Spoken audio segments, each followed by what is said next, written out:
Assalamualaikum warahmatullahi wabarakatuh. Perkenalkan, kami dari kelompok 3 yang beranggotakan Alisa Citra, Adela Revina, Rizky Arini, Muhammad Safar, Aldo Sabto Wigono, dan Natasha Nurfilaidi akan mempresentasikan hasil diskusi kami melalui video ini tentang masyarakat desa kota. Keep on watching ya guys.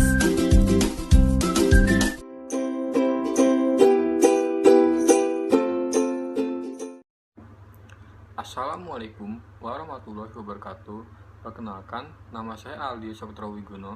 Di sini saya akan menjelaskan mengenai kehidupan masyarakat desa dan juga kota, khususnya di bidang sosial. Masyarakat desa dan kota memiliki berbagai perbedaan di kehidupan sosialnya. Seperti contoh, yang pertama itu kehidupan masyarakat desa itu antar warganya sangatlah erat.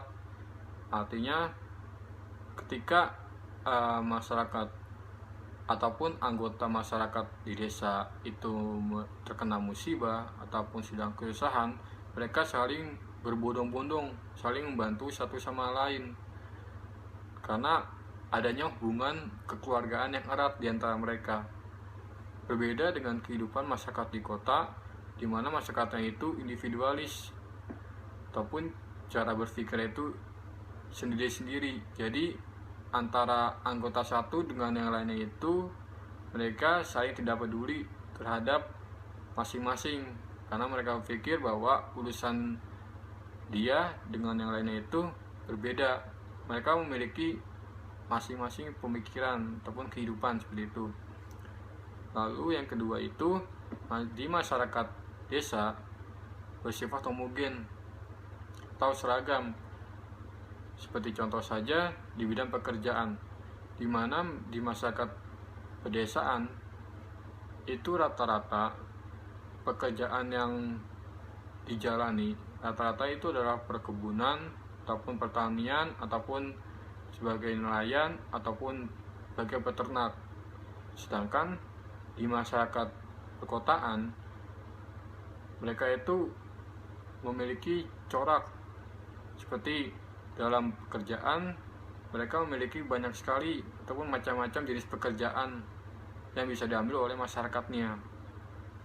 Lalu yang ketiga, di masyarakat pedesaan masih berkutik pada hal-hal tradisional ataupun hal-hal yang bersifat adat istiadat, di mana masyarakat pedesaan itu mereka masih meyakini, masih percaya, dan juga masih memegang teguh adat istiadat, kebudayaan, ataupun kebiasaan dari para leluhurnya. Jadi di masa perkotaan itu cara berpikir mereka itu lebih ke global ataupun lebih luas daripada masyarakat pedesaan yang hanya berkutik pada kebudayaan ataupun peninggalan para leluhurnya.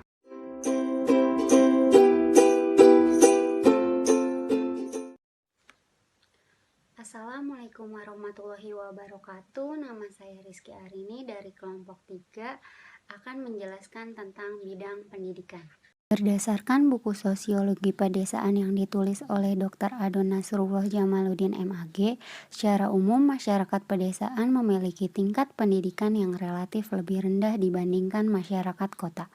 Karena bagi masyarakat perkotaan, pendidikan merupakan bekal untuk masa depan yang lebih baik. Sedangkan masyarakat pedesaan menganggap biaya pendidikan sangat mahal. Lebih baik bekerja karena dapat menghasilkan uang untuk memenuhi kebutuhan hidup. Beberapa contoh timpangnya pendidikan antara pendidikan di desa dan di kota. Yang pertama yaitu akses menuju sekolah. Di desa, anak-anak yang ingin bersekolah, mereka harus bersusah payah dan menghadapi rintangan yang begitu berat untuk mencapai tujuan mereka, yaitu belajar di sekolah untuk mencapai cita-citanya. Sedangkan di perkotaan, anak-anak sangat mudah untuk mencapai sekolah dan banyak alat transportasi yang memudahkan untuk sampai di tujuan dalam waktu yang singkat. Yang kedua, keadaan sarana dan prasarana pendidikan. keadaan sarana prasarana pendidikan seperti lembaga pendidikan dan gedung sekolah di daerah pedesaan relatif terbatas. Hal ini terlihat dari terbatasnya jumlah lembaga pendidikan serta kondisi fisik bangunan sekolah yang kurang representatif atau rusak, tidak terlawat dengan baik, kekurangan jumlah ruang kelas, dan sebagainya. Selain itu, kurangnya ketersediaan buku-buku ajar serta kondisi kursi dan meja belajar yang seadanya, tidak tersedianya sarana belajar elektronik, tidak tersedianya alat peraga, dan sebagainya. Sedangkan keadaan prasarana dan sarana pendidikan di perkotaan sudah cukup memadai karena sekolah dengan bangunan yang nyaman dan aman untuk ditempati, fasilitas yang sangat memadai seperti ruangan komputer, sarana olahraga, ruangan UKS, dan kantin, maka akan membuat suasana belajar akan sangat nyaman bagi siswa-siswa yang bersekolah di perkotaan. Yang ketiga yaitu sumber tenaga pengajar atau guru. Sumber tenaga pengajar atau guru yang terdapat di sekolah perdesaan sangat minim, karena guru-guru yang berkompeten dan berkualitas berada di perkotaan dan tidak tersebar sampai pelosok. Maka dari itu, berdasarkan artikel yang saya ambil, Kartu Indonesia Pintar atau KIP harus menjadi senjata ampuh untuk lawan kesenjangan yang ada di masyarakat perdesaan maupun perkotaan di bidang pendidikan. Kartu Indonesia Pintar sangat dibutuhkan oleh siswa-siswa yang berasal dari keluarga kurang mampu, khususnya di pedesaan. Karena siswa-siswa yang berasal dari kurang mampu ini rentan akan terjadinya putus sekolah. Hal ini disebabkan karena kemampuan ekonomi atau keadaan perekonomiannya yang kurang mendukung, sehingga siswa tersebut lebih memilih putus sekolah dibandingkan sekolah dan lebih memilih bekerja. Sekian presentasi dari saya, kurang lebihnya mohon maaf. Wassalamualaikum warahmatullahi wabarakatuh.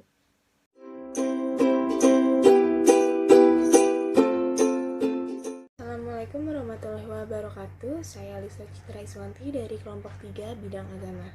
Sebagai pendahuluan, secara sosiologis, agama tidak lahir secara tiba-tiba, melainkan agama lahir karena kesadaran keberagamaan seorang individu. Kesadaran keberagamaan ini dalam perkembangannya cenderung bersifat dinamis. Kesadaran keberagamaan dinilai akan turut sirna seiring dengan berkembangnya daya nalar manusia terhadap sains dan teknologi. Hal ini terlihat jelas pada masyarakat kota yang bergelut dengan dunia materi dan menempatkan agama di posisi sekunder. Masyarakat kota yang heterogen dan selalu berhadapan dengan realitas manusia yang hidup, pola pikir mereka cenderung rasional. Cara berpikir ini juga mempengaruhi pemahaman dan sikap masyarakat kota terhadap agama sendiri. Mereka cenderung mengarahkan kerja rasionalnya pada kepentingan duniawi, sementara agama hanya dianggap sebagai ibadah belaka saja. Dalam urusan menyekolahkan anak, mereka cenderung memasukkan anak ke sekolah yang berkualitas secara akademik, bukan sekolah yang berbasis agama. Sementara untuk memenuhi kebutuhan agama anak-anaknya, mereka cenderung untuk mengundang guru ngaji atau ustadz ke rumah masing-masing untuk mengajari secara privat. Masyarakat kota juga lebih memilih untuk mendengarkan syiar agama melalui TV atau internet, sebab menurut mereka, pengetahuan agama tidaklah terlalu penting. Jika terdapat pengajian di masjid pada suatu kota, itu pun juga tidak menjamin adanya keberlanjutan komunikasi antar masyarakat kota, karena seperti yang kita ketahui, masyarakat kota itu cenderung individualistik, jarang terjadinya interaksi antar warganya. Fenomena agama pada masyarakat kota seperti yang disebutkan di atas, jelas menggambarkan bahwa agama menjadi sesuatu yang bersifat sekunder pada masyarakat kota, bukan sesuatu yang dijadikan sebagai pandangan hidup. Selanjutnya, mari kita bahas mengenai agama pada masyarakat desa. Masyarakat desa jumlahnya lebih banyak ketimbang masyarakat kota secara kuantitatif. Cara berpikir masyarakat desa pun berbeda dari masyarakat kota. Mereka cenderung pasif dan irasional, sebab biasanya mereka selalu berkutat pada kehidupan alam. Karena terbiasa berpikir pasif, masyarakat desa memahami dan memperlakukan agama secara tradisional. Masyarakat desa juga menjadikan agama sebagai pandangan hidup dan biasanya agama ini dijadikan dasar hidup keduniawian. pada masyarakat desa juga seringkali diadakan acara keagamaan. Dari sumber yang saya temukan, seperti di Desa Maruyung Sari, Kabupaten Ciamis, Jawa Barat, mereka ini sering mengadakan pengajian rutin setiap Minggu Pahing untuk melaksanakan santama rohani yang lalu dilanjutkan dengan berdiskusi membahas perkembangan desanya. Pengetahuan agama pada masyarakat desa juga sangat baik. Bahkan pengetahuan agama ini menjadi salah satu faktor terjadinya interaksi sosial yang akan intens pada masyarakat desa. Dalam urusan menyekolahkan anak, masyarakat desa jelas memilih jalan yang berbeda dibanding masyarakat kota. Mereka lebih memilih untuk menitipkan anak-anaknya ke lembaga pendidikan berbasis agama, seperti pondok pesantren. Sementara para orang tua rutin untuk mengikuti pengajian yang diadakan organisasi keagamaan. Dan presentasi dari saya di bidang agama, kurang lebihnya mohon maaf. Wassalamualaikum warahmatullahi wabarakatuh.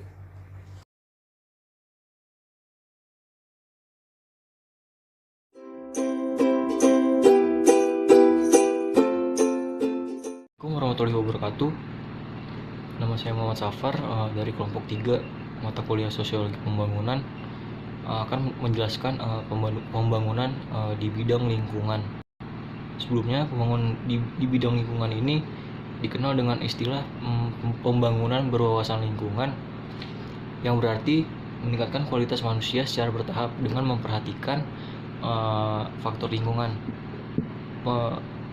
Pembangunan berwawasan lingkungan ini juga dikenal sebagai pembangunan berkelanjutan di bidang lingkungan. Implementasi yang sebenarnya dilakukan untuk melakukan pembangunan berwawasan lingkungan adalah dengan cara melakukan reboisasi, menanam pohon, dan juga ikut aktif dalam gerakan bersih lingkungan. Ciri-ciri utama dari pembangunan berwawasan lingkungan ini ada 2. Yang pertama adalah menjamin pemerataan dan keadilan, dan yang kedua menghargai keanekaragaman hayati. Kemudian dewasa ini, pembangunan berwawasan lingkungan pada suatu daerah sangat perlu dilakukan, mengingat daya dukung alam ternyata semakin tidak seimbang dengan adanya laju tuntutan perkembangan pemenuhan kebutuhan hidup. Jadi sebenarnya seiring perkembangan zaman dengan meningkatnya pertumbuhan penduduk pada suatu daerah atau kota, membuat laju kebutuhan hidup pada suatu tempat tersebut menjadi semakin tinggi gitu. Jadi di sini dibutuhkan adanya kegiatan pembangunan khususnya dalam bidang lingkungan. Di sini saya akan memaparkan tentang pembangunan yang diterapkan di kota ataupun di desa. Contoh kota yang menerapkan pembangunan berwawasan lingkungan adalah kota Surabaya. Di Surabaya itu menerapkan green building atau rumah ramah lingkungan yang tidak terbatas dengan gedung bertingkat. Bangunan ini memberikan kontribusi yang besar terhadap gas rumah kaca, sehingga menjadi prioritas agar lingkungan menjadi lebih baik. Kemudian di pedesaan, upaya yang dapat dilakukan sebagai bentuk pembangunan lingkungan adalah dengan cara membuat program menabung pohon, yang memiliki peran penting untuk menciptakan pembangunan yang berwawasan lingkungan. Program ini cocok dilakukan di desa karena sejalan dengan kehidupan sosial ekonomi masyarakat di desa yang sebagian besar menggantungkan hidupnya dengan sumber daya alam yang sudah tersedia. Program ini dinilai juga dapat meningkatkan pertumbuhan ekonomi dan sebagai sumber kehidupan masyarakat di desa. Kemudian ada contoh-contoh sederhana yang bisa dilakukan untuk berkontribusi dalam melakukan pembangunan berwawasan lingkungan, yang itu misalnya adalah kita ingin membuat sebuah bangunan atau kawasan hiburan untuk masyarakat, misalnya ingin dilakukan di daerah pantai. Itu bisa dilakukan asal tidak merusak merusak kawasan atau merusak hutan mangrove yang ada di sekitar pantai. Kemudian itu yang kedua, melakukan tebang pilih pohon, tidak menebang pohon sembarangan yang dapat mengakibatkan terganggunya ekosistem setempat. Kemudian memanfaatkan sampah bekas sebelum dibuang dan menggunakan sebagai bahan kerajinan. Jadi untuk meminimalisir membudaknya jumlah sampah, di sini dibutuhkan adanya gerakan recycle atau daur ulang. Juga ini bisa bermanfaat sebagai barang yang bernilai ekonomis. Kemudian pembangunan ini sejatinya juga menimbulkan dampak dampak positif dan juga dampak negatif. Misalnya itu adalah dampak positifnya adalah dengan adanya pembangunan menambah penghasilan penduduk dengan terciptanya banyak lapangan pekerjaan dari adanya pembangunan. Jadi dari adanya pembangunan ini sebenarnya juga membuat dampak yang positif gitu buat masyarakat setempat dan juga sekitar, karena terciptanya lapangan pekerjaan dari adanya pembangunan di bidang industri. Kemudian yang kedua, menghasilkan barang yang dibutuhkan masyarakat dari adanya pembangunan di bidang sektor industri. Kemudian juga di sini ada yang ketiga, itu dampak positifnya mengurangi ketergantungan negara terhadap luar negeri gitu. Jadi dengan kembali yang pertama, dengan adanya pembangunan ini sebenarnya mengurangi efek ketergantungan negara Indonesia terhadap negara luar negeri. Misalnya dengan terciptanya lapangan pekerjaan, juga sektor industri, yaitu barang dengan tidak terlalu sering mengimpor barang dari luar untuk dikonsumsi di Indonesia. Kemudian terciptanya sarana prasarana baru dan juga jalan transportasi yang baru. Selain dampak positif, pembangunan juga menghasilkan dampak negatif ya. Misalnya itu pencemaran lingkungan, polusi udara, penyakit-penyakit yang ditimbulkan dari ada polusi udara itu juga sebenarnya berbahaya untuk manusia. Polusi udara itu yang dihasilkan dari asap-asap pabrik dapat mengakibatkan manusia dapat mengidap penyakit seperti asma, TBC, gangguan pernapasan yang dapat sangat membahayakan untuk kehidupan masyarakat. Yang kemudian rusaknya alam atau terganggunya ekosistem dengan adanya pembangunan jalan yang digencarkan oleh pemerintah. Kemudian juga lahan pertanian berkurang. Itu relate dengan proses pembangunan jalan yang dilakukan oleh pemerintah gitu. Mungkin sekian pemaparan dari saya tentang pembangunan di bidang lingkungan. Kurang lebih mohon maaf. Wassalamualaikum warahmatullahi wabarakatuh.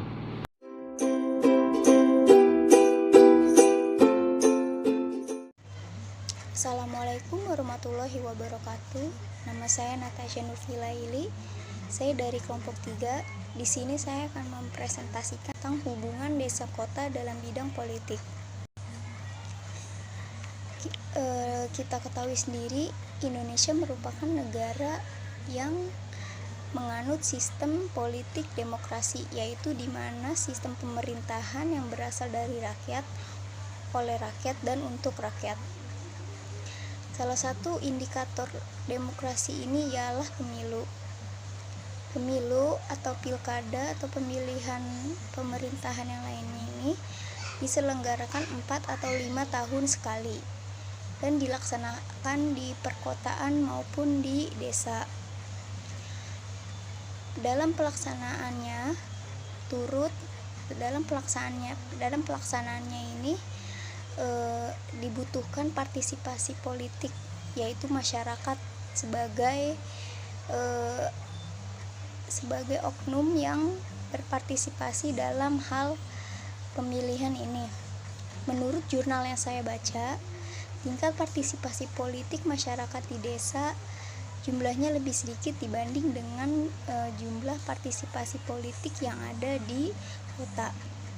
Hal ini disebabkan karena masyarakat di desa kurang mengetahui betapa pentingnya untuk berpartisipasi aktif dalam pemilihan ini. Mereka juga beranggapan bahwa semua pemimpin itu sama saja dan tidak akan merubah nasibnya.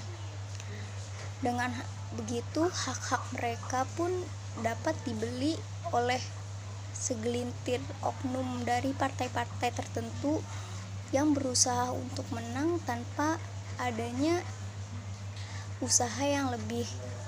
Hal ini berbanding terbalik dengan masyarakat yang ada di kota. Masyarakat yang ada di kota mulai mengerti dan mulai mengetahui tentang pentingnya untuk berpartisipasi aktif dalam pelaksanaan pemilu ini. Mereka beranggapan bahwa setiap pemimpin itu berbeda kebijaksanaannya, dan mereka menuntut untuk keadilannya agar lebih sejahtera lagi.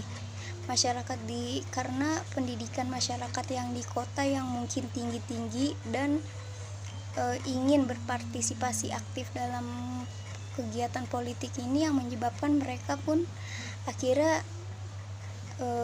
mereka pun berpartisipasi aktif dalam politik ini. Untuk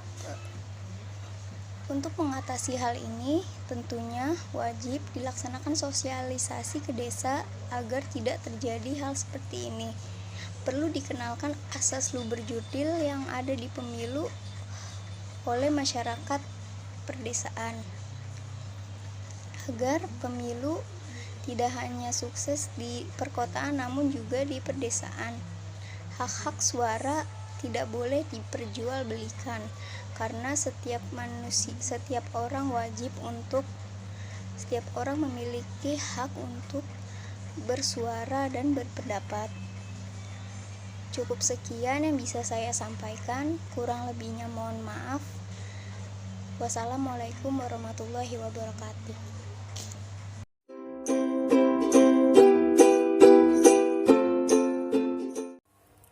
Assalamualaikum warahmatullahi wabarakatuh.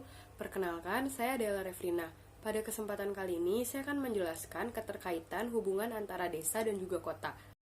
Pertama-tama, saya akan menjelaskan perbedaan antara masyarakat kota dan juga masyarakat desa. Perbedaan masyarakat kota dan masyarakat desa terdiri dari mata pencaharian, kemudian karakteristik, dan juga kepadatan penduduk. Pada masyarakat perkotaan, kepadatan penduduk cenderung lebih padat dengan ketersediaan lahan yang lebih sedikit dibanding masyarakat di pedesaan. Kemudian karakteristik masyarakat perkotaan ini cenderung lebih individualis dibanding masyarakat pedesaan. Dan pada mata pencaharian, di perkotaan ini jumlahnya relatif lebih banyak dan ketersediaannya pun lebih banyak dibanding di pedesaan. Maka dari itu, antara kota dan desa memiliki keterkaitan dan juga hubungan saling ketergantungan.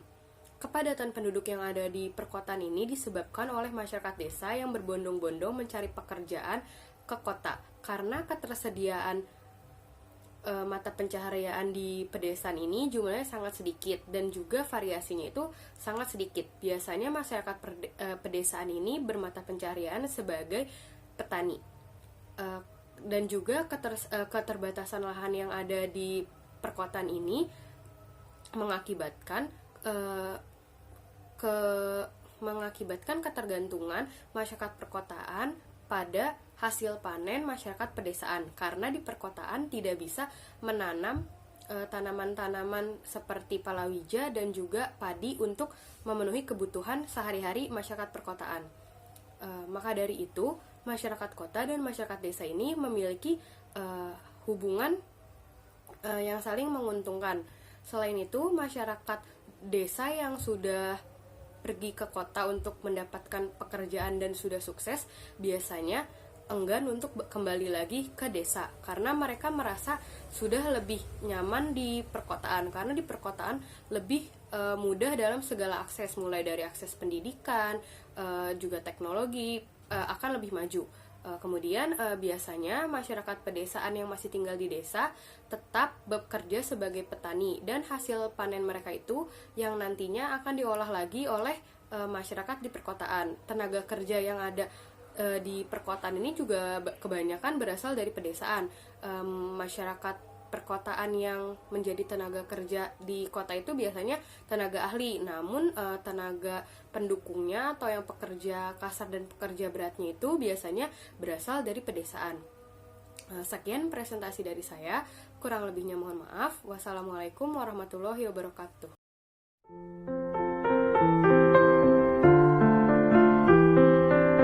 Sekian presentasi dari kelompok kami mengenai masyarakat desa dan kota dalam berbagai bidang.